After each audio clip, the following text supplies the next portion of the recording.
यह सब कराची से नहीं, मुंबई से भी नहीं, बल्कि दक्षिण दिल्ली की एक साधारण सी बेसमेंट से शुरू हुआ।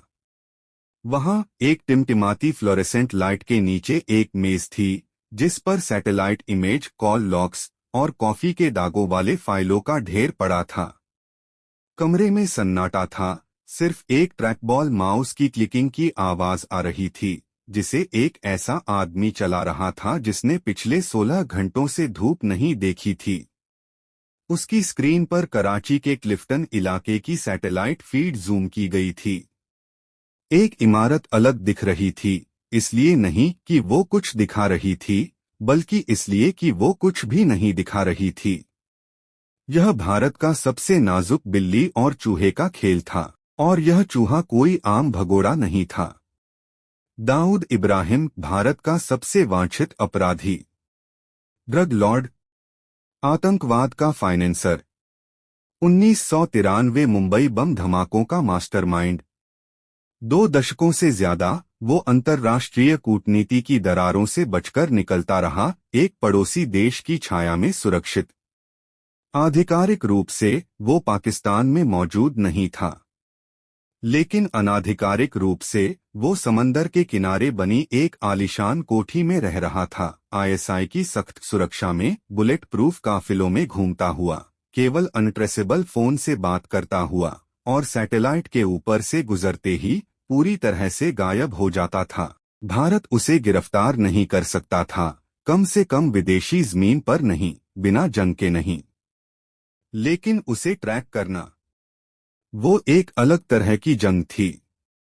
पहली बड़ी कामयाबी आई 2006 की सर्द रात को 2 बजे। फैसलाबाद के पास एक कॉल इंटरसेप्ट हुई। आवाज सिर्फ 2 भारतीय खुफिया अधिकारियों को जानी पहचानी थी। कोई नाम नहीं, सिर्फ एक वाक्य, बॉस को बोलना, मेहमान कल क्लिफ्टन में है। बॉस यानी दाऊद, और क्लिफ्टन यानी कराची। इसका मतलब अफवाहें सच थीं। इसके बाद शुरू हुआ एक दशक लंबा साया ऑपरेशन, जो महाद्वीपों को पार करता गया, समंदरों को चीरता गया, लेकिन शायद ही कभी किसी अखबार की हेडलाइन बना। इस मिशन का नाम था ऑपरेशन फैंटम, अनौपचारिक, बिना रिकॉर्ड, बिना दावे के। एक ऐसा मिशन जिसमें असफलता का मतलब था अंतर्राष्ट्रीय कूटनीतिक तूफान, और सफलता का मतलब कुछ भी नहीं। न कोई मेडल, न कोई खबर, बस एक स्क्रीन पर एक लाल बिंदु जो पहले ग्रे था। दुबई से लेकर नैरोबी, लंदन से बैंकॉक, दाऊद का पैसा धुएं की तरह बहता था। दिखता नहीं था, पर हर जगह अपनी महक छोड़ जाता था। उसका साम्राज्य बना था कोड नेम्स, शेल कंपनियों, नकली पासपोर्ट्स और ऐसे दलालों पर जिन्होंने कभी उसका चेहरा भी नहीं देखा था।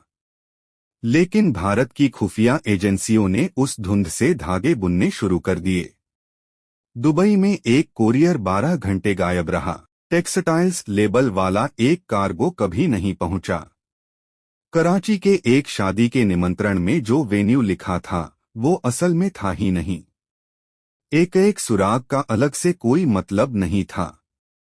लेकिन जब इन सभी को जोड़ा गया, तो वो एक आदमी की परछाई बन गई। 2011 में एक भारतीय अंडरकवर एजेंट, जिसका असली नाम कभी उजागर नहीं हुआ, सऊदी आर्ट डीलर के रूप में सामने आया। अरबी में निपुण, एक नकली कनाडाई पासपोर्ट का धारक। उसका मिशन था दोहा और इस्तांबुल के जरिए दाऊद की फ्रंट कंपनी से पैसे के लेन देन की जांच करना। 5 महीने तक उसने सिर्फ 4 अंकों वाले कोड भेजे। फिर एक दिन वो गायब हो गया। कोई सिग्नल नहीं, कोई एक्सट्रैक्शन नहीं, कोई शव नहीं। लेकिन 10 दिन बाद दिल्ली में आमों की एक पेटी के अंदर एक यूएसबी आई। उस यूएसबी में था एक 6 सेकंड का वीडियो, धुंधला, जूम किया हुआ, लेकिन अचूक। दाऊद सफेद कुर्ता पहने, एक निजी महफिल में हंसता हुआ, हाथ में सिगरेट। उसके पीछे एक विशाल खिड़की जो अरब सागर की ओर खुलती थी। 10 सालों में यह पहली विजुअल कन्फर्मेशन थी। और इसकी कीमत भी थी। 2014 तक रॉ के विश्लेषकों की एक टीम ने एक फाइल तैयार की जिसे उन्होंने नाम दिया द पैटर्न। यह सिर्फ ये नहीं था कि दाऊद कहाँ है, बल्कि ये था कि कब है। मंगलवार की रातें कोई कॉल नहीं। शुक्रवार दोपहर मोबाइल टावर पर 2 घंटे की ब्लैकआउट। हर तीसरे रविवार उसका काफिला हैदराबाद कॉलोनी के पास एक एस्टेट में जाता था। जितनी ज्यादा सुरक्षा उतनी ही ज्यादा दिखाई देने वाली आदतें। और फिर आया संकेत। भारत उसे मारना नहीं चाहता था, वो उसे देखना चाहता था, उसका अध्ययन करना चाहता था, क्योंकि दाऊद सिर्फ एक भगोड़ा नहीं था, वो वैश्विक आतंक फाइनेंस नेटवर्क का एक नोड था। उसे खत्म करना गोलियां चलाने का नहीं, बल्कि सही धागा खींचने का खेल था। लेकिन सब सहमत नहीं थे। 2015 में पीएमओ तक एक गुप्त प्रस्ताव पहुंचा, एक सर्जिकल स्ट्राइक सेना कमांडो से नहीं, बल्कि खुफिया एजेंट्स से। ऐसा ऑपरेशन जिसे कभी स्वीकार नहीं किया जाएगा। इसकी योजना बनी, मॉडल तैयार हुए, रिहर्सल तक हुई, और फिर इसे खारिज कर दिया गया। बहुत जोखिम भरा, बहुत उजागर, बहुत अस्थिर, लेकिन योजना जिंदा रही। एक भूतिया ऑपरेशन जो रुक गया, लेकिन भुलाया नहीं गया। उसी साल पाकिस्तान की आईएसआई से एक भगोड़ा, जिसकी पहचान हमेशा के लिए गुप्त रहेगी, काठमांडू पहुंचा, एक फर्जी नाम के तहत। उसके पास सिर्फ एक नीली नोटबुक थी, 62 पेज, सारे हाथ से लिखे हुए। पेज 17 एक फ्लोर प्लान, पेज 18 घूमते लाइसेंस प्लेट्स की सूची, पेज 22 द बॉस की सुरक्षा में लगे प्राइवेट कॉन्ट्रैक्टर्स की लिस्ट।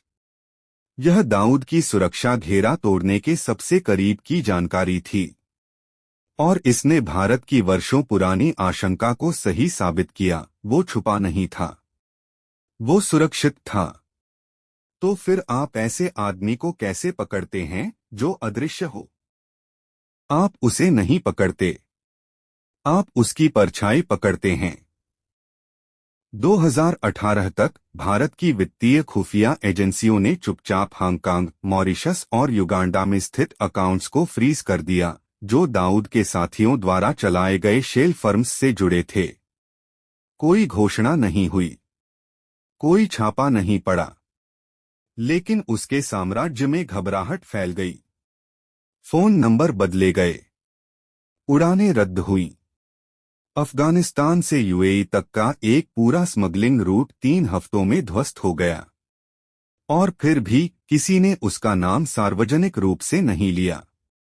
2020 में अमेरिका के ट्रेजरी विभाग ने डी कंपनी को अंतर्राष्ट्रीय संगठित अपराध समूहों की सूची में जोड़ दिया। पर्दे के पीछे भारत ने उन्हें फाइलें दी थीं।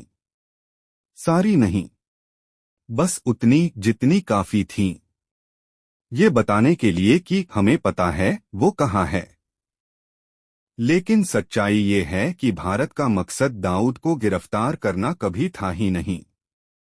मकसद था कि जब कराची की बत्तियां बुझे, जब सन्नाटा गिरे और जब सुरक्षाकर्मी गायब हो जाएं, तब उसके पास भागने के लिए कोई जगह न बचे। क्योंकि कई बार इंसाफ एक गोली नहीं होता, वो एक साया होता है जो हमेशा तुम्हारे पीछे चलता रहता है। और आज भी वो साया चल रहा है, धीरे धीरे, चुपचाप, बस एक कदम पीछे। इंतजार करता हुआ, देखता हुआ, करीब आता हुआ।